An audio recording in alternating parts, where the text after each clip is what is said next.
Alright, so the outers are done. That was easy. Okay, now next up, I have to go ahead and get into the differentials again. Now this time, because there's less clearance back here, and I don't want to take off more stuff than I need to, I'm just going ahead and do at least these two by hand.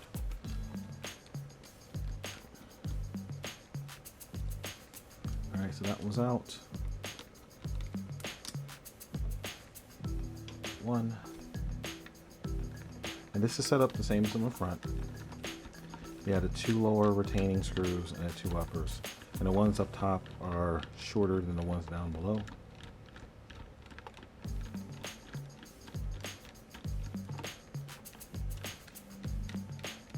Alright, got that. These just come right out.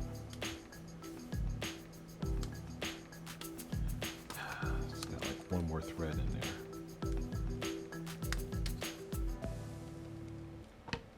There we go.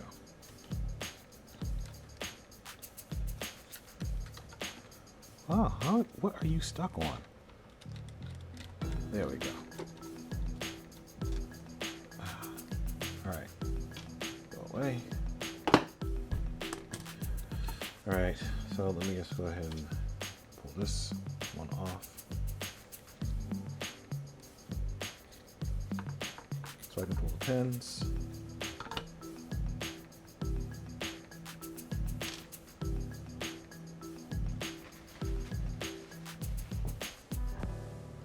So this guy comes out, pins come off, just like before. Now this comes out like that. Now I could just say screw it like last time. Well, no, I still have to take off these yokes. There's no way around it.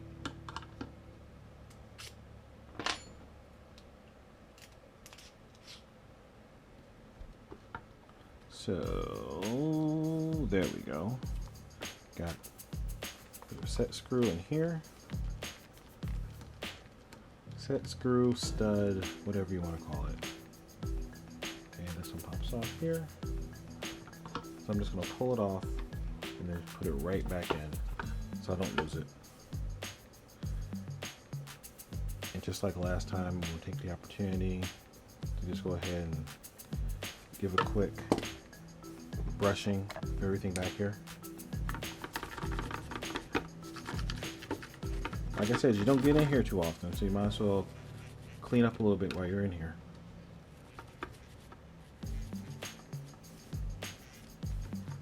And like I said before, since I spray my stuff down with a little coat of light oil, good old WD-40,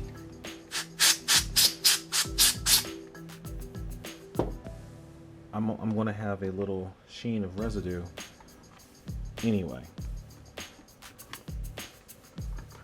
So it's kind of a win-lose situation. It repels water, but it attracts dirt.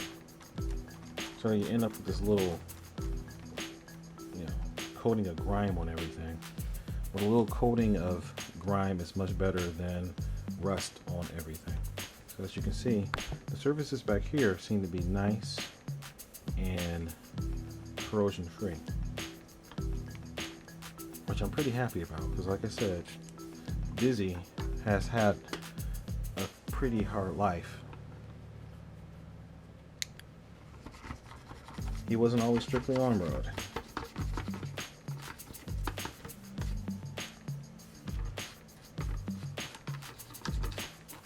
Alright, so that's easy. So blow all the... Okay, beautiful. Alright, so now I'm going to go ahead and take off the last two screws on the bottom that are holding the differential in place.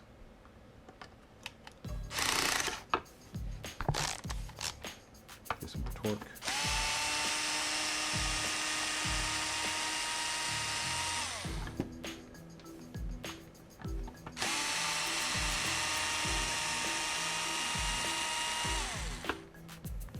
Okay, maybe it's just because I didn't know what the heck I was doing up front, but the rear seems to be going a lot quicker. Okay, so what do we have here? Okay, and of course, I forgot to do those two up top. I'll go ahead and get those. Oh, this is interesting. Never thought about this. Okay. What I'm observing here is the fact that given that I didn't take out that differential, basically didn't take off the shock tower, it opens right up. Wow. I did not know it would do that. That's a lot simpler. All right. I'm going to claim I knew that was going to happen. Okay, no I didn't.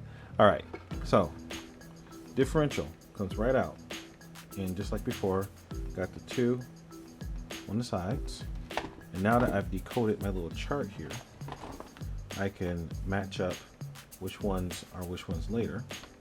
Doesn't really matter though, because, well, again, I think that these are them.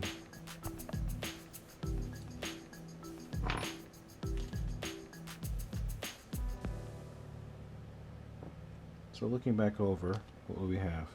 I've got a 688. That's a 688. So that's a 8 by 16 by 5.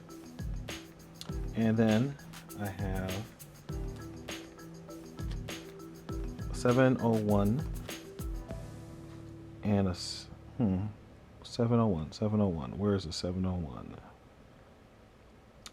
701 over here. That's not for that. Okay, so here we go. This is a 700. That's what this guy is. So I have the right parts. So I take off one of these. Go ahead, put it right here. So this guy goes right on here.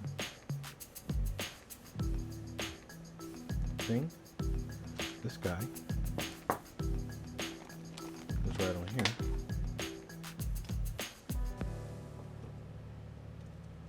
Bang. Beautiful. I need to set this aside for 1 second because I need to get this guy here.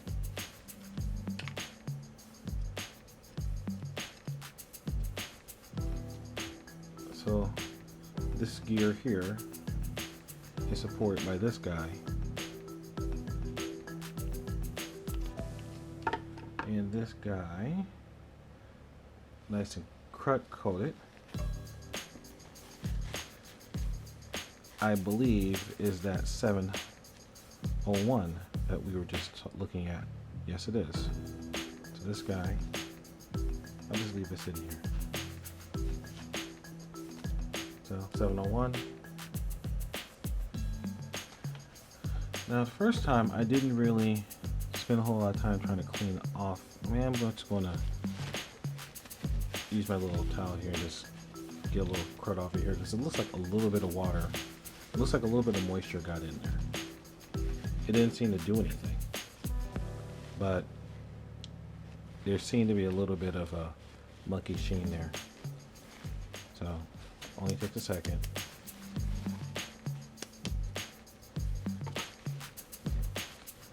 Alrighty. So it's now water free. I'm just wiping this down too. Now again, I'm going to stick to my pattern and put a little bit of grease inside the teeth. Just because I can.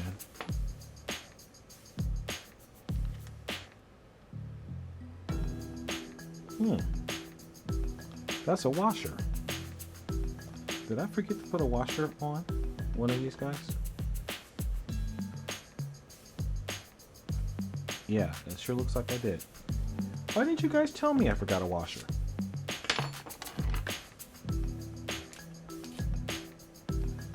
I could have sworn I put that washer on. Alright, let's see.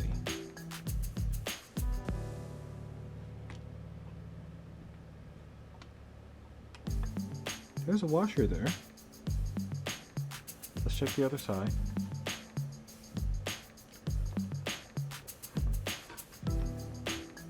There's a washer there. Okay, I might have just had two in. Okay. Alright. Alright, back to work then.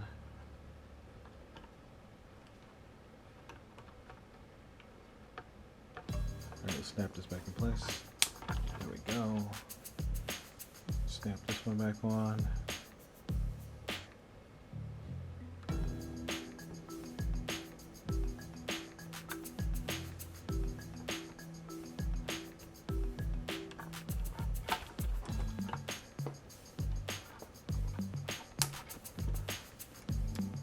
Yeah, I'm not really sure where an extra Teflon washer would come from.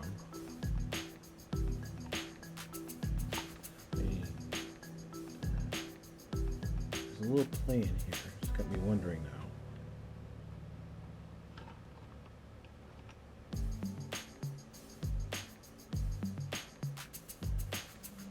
now. Okay, I think I get it. There's more play on this side than there is on the other side. I think that extra washer was to try to take out some of that play.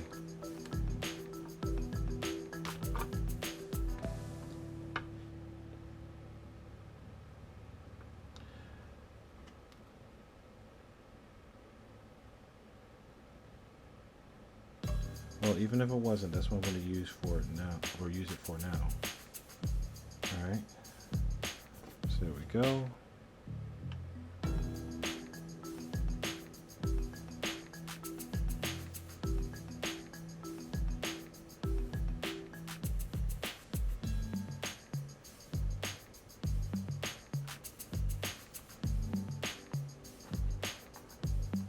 Yeah, that's much better. It's weird. Yeah, I guess I just didn't notice. So I didn't expect there to be two washers in there. Of course, it's been a long time since I built this guy up, so maybe I put that in and just completely forgot about it. Alright, so let me go ahead and get this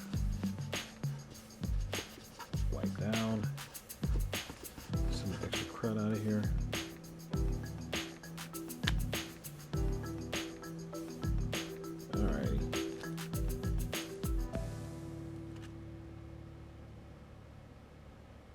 Just looking it over, giving it a little inspection. Because like I said, you don't get these parts apart very often. So while you're here, it doesn't hurt to just go ahead and take a look to make sure that everything's good. Or at least everything is as you like it. Okay, so I mean, it looks all good. I'm just going to go ahead and wipe this down here too, like before. Alright. So, just like I did on the fronts, I'm just going to go ahead and put a little bit of grease along here. Now this, a lot of people will say this is unnecessary. You don't have to do this. And actually, some people will say that if you do use a lubricant, you should use some sort of very light, dry lubricant or something along those lines. Heavy duty grease is overkill. It's going to lose too much. I hear all that, but the way I look at it, you're going to be generating so much heat on the high speed runs with this stuff, you know, that it's going to, you know, it's cheap insurance. Yes, it might not be the most effective thing in the world, but it's better than nothing. So again, this guy slides on right there, and he just drops in a hole like this. I can't believe I got that on the first try. I just knew I was going to have to wrestle that in place. Okay, so now I can drop this down, and I've got my grease on it. So I'm just going to go ahead and give it a few turns, and that's just going to work that grease into all the teeth. Now, centrifugal motion, as soon as I do my first run up, you know, at full speed, all that extra grease that you see there is going to get flung to the outside of the differential housing. So the only thing that's going to be left on the gears is a very light coat anyway. So, you know, it's like I said, a very thin protection, but it's protection nonetheless. Okay, so I take this and I can put this right down inside of here. Okay, so that's retaining my sway bars. And I'll just go ahead. Now, these sway bars are important. It's important when you adjust these that you just want them to be, they want to be just tight enough so that they hold it together, hold it in place. But the sway bars need to be able to move around. If they're cinched down hard, then they're not going to be able to do their job because they have to be able to transmit load from one end to the other. If you push them down too hard, then they can't do that job. So you just want it to have a slight amount of drag, just like that. All right, so now, before I put everything completely back together, I'm going to do the same thing I did on the fronts. We'll just put a little bit of oil on the inside of this. Again, you make the argument that this really doesn't do anything,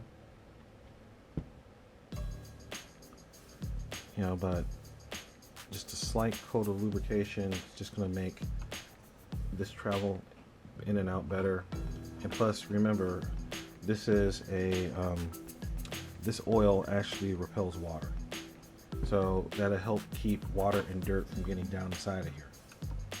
Again, like I said, it's not in the grand scheme of things. You know, I mean, there's things that are going to give you tens of percents, and there's things that might give you tenths of percents. This is probably a tenths of percent type of thing, but I'm here, and it might not do anything. It might do something. So I figure, you know, might as well just go ahead and do it. I already got the stuff. Only takes me a moment. All right. So now that that's back together, I can go ahead and put the A-arms back in place. Well, first off, I'm going to go ahead and secure these up, and then I'll put the A-arms in place. So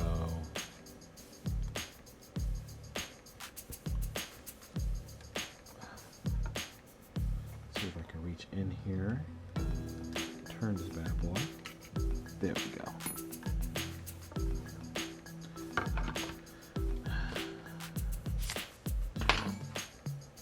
So now I got this. Loosen up the stud.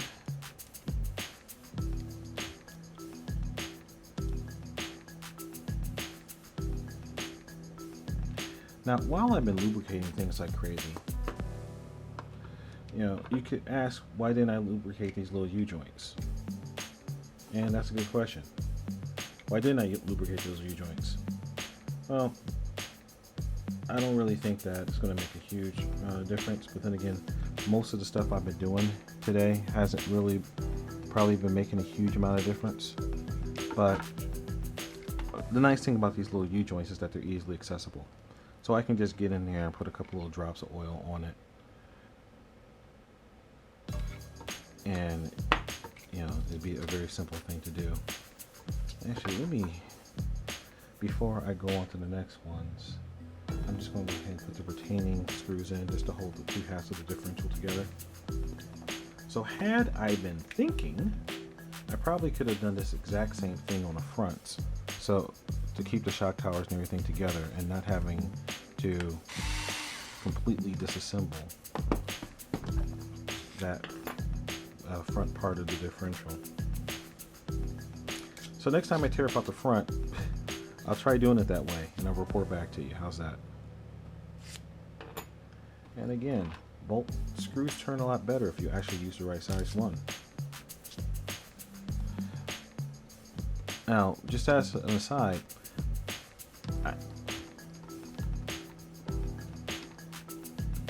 I mentioned that I only needed 3 sizes of drivers to do this job, and it's looking like that's holding. So the large structural screws have been the 2.5mm. The medium-sized ones, like this guy I'm turning right now, that's 1.5. I'm sorry, that's 2mm. And then the set screws, or the bolts or retainers, whatever we want to call them today. These guys right here on the yokes, those are 1.5s. But pretty much that's it. Nothing exotic. I mean, I probably could have done this entire job using the stupid little Allen wrenches that they gave us in the kit when we bought these vehicles. I personally would not want to have tried to do that, because that would have sucked. It would have been a pain, but I could have done the entire job just with those rudimentary tools. So I'll take my hat off to Traxxas, say that's actually not bad engineering. It's having fewer parts is good,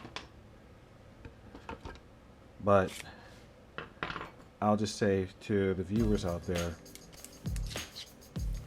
having decent tools to actually make the job go a lot easier, it just makes life a lot easier.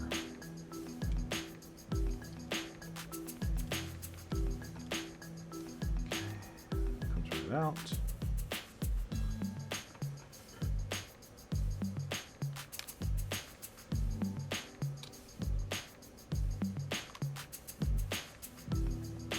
Okay, so this guy can just slide right on. There we go. Beautiful. So now this goes right in, or at least it would, had I lined it up right. Perfect. Right in the hole.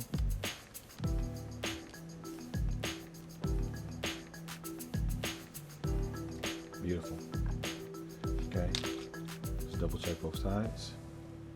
All right, that's good. All right, now the pins go back in.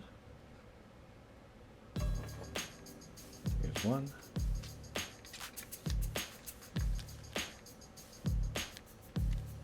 Okay, let's get the other one.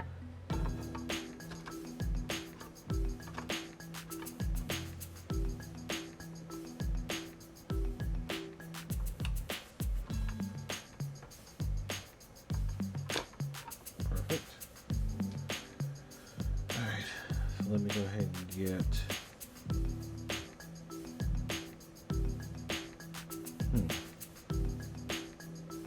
go ahead and get these two little retainers from the bottom.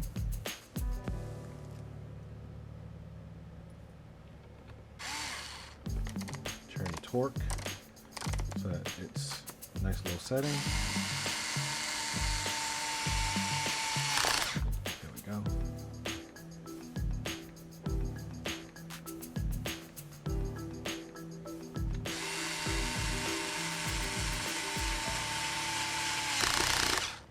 Beautiful. Alrighty. So now this little guy goes back on. Pop, and actually I got it backwards. Beautiful. Put this on.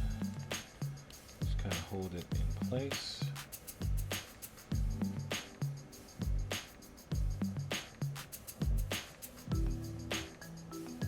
Get this thing upside down again. Yeah, it's upside down. There we go.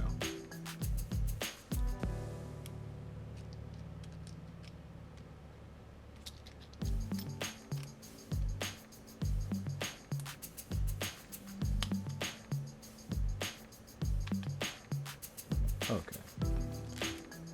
I don't know why it's so difficult for me to keep track of which way these things are supposed to go. And is that, no, that's wrong. I had it right the first time. Like that.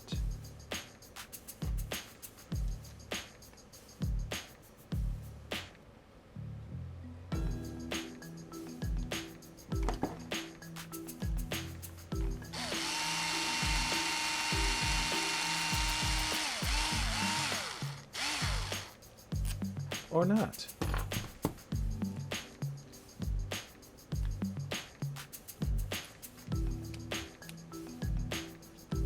This is really pathetic.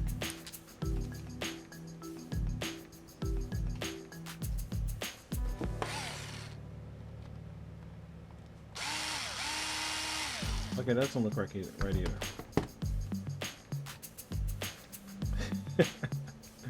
This is hilarious, as a matter of fact. Okay, what's going on? Okay, so everything's in here. This goes down like that. That goes like there. And that.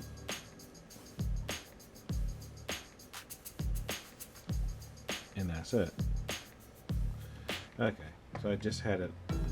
Just didn't have it lined up right.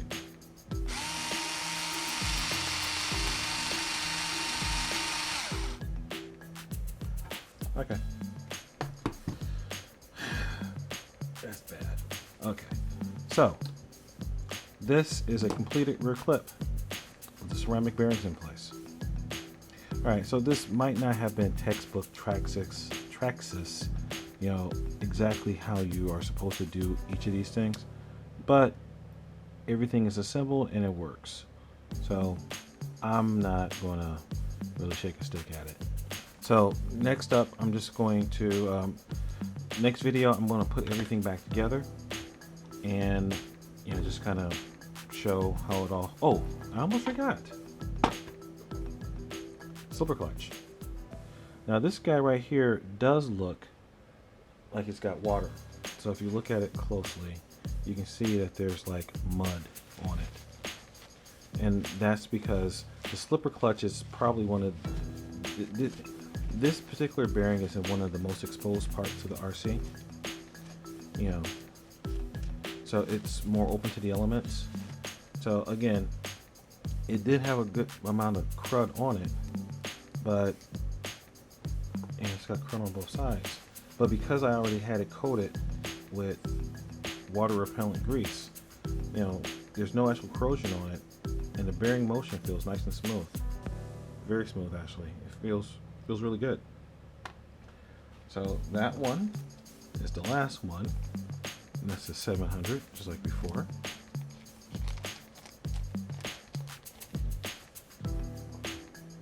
Slides right on,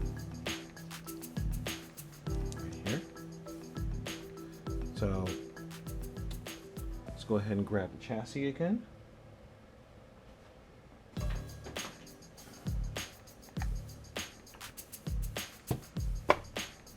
So let's just go ahead and just get my little rag in.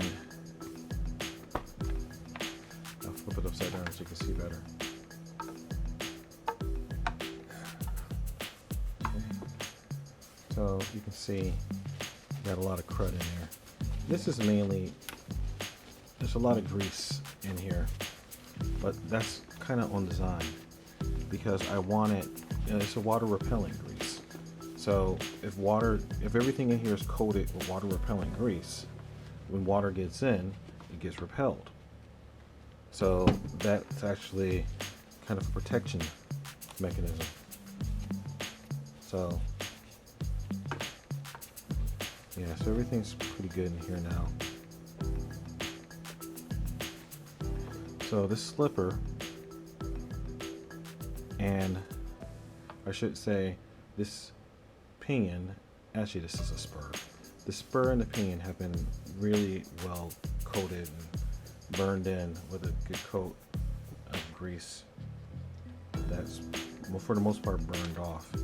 So it's got, you know, a good protectant coating on it right now. So what I'm doing here, I'm just putting a little bit of grease on these threads here.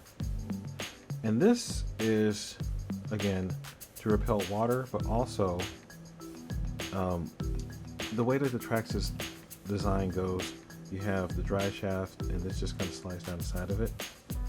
So it's free to kind of float around.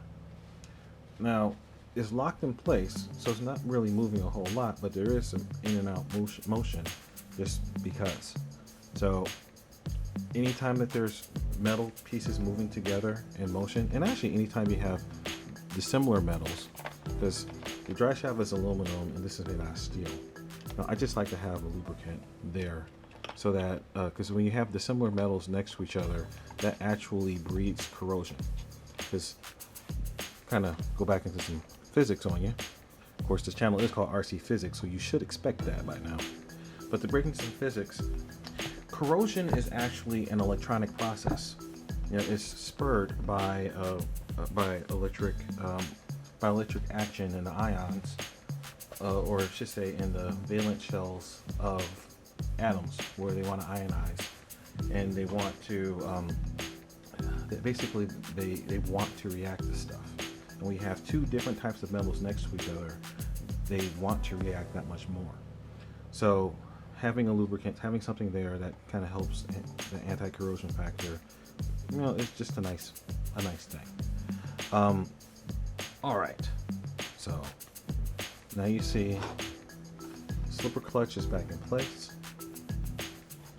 It's got the gear mesh, so these guys are meshing pretty well.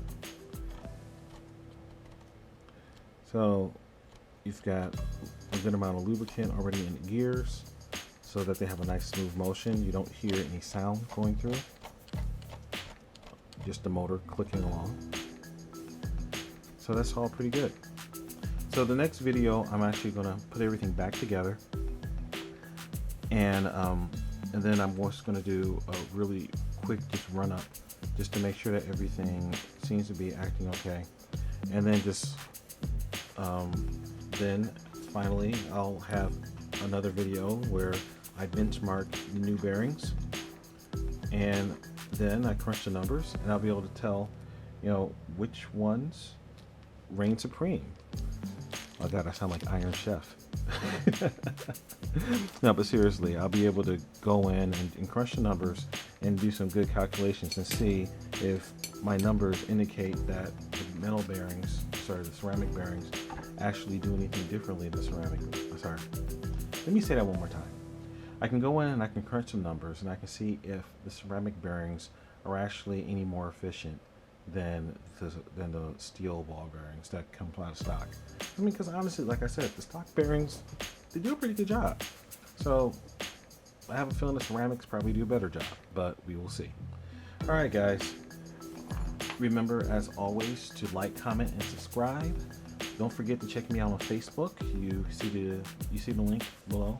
Go ahead, check it out, like it, engage in some conversations. You know, just it's a good place to hang out, exchange ideas, or just tell me what you think, or tell me what you think about me. All right, guys. So again, as always, remember the mantra: fly, fix, fly, break it, fix it, do it all over again. Our House 21 signing out. Until next time, peace.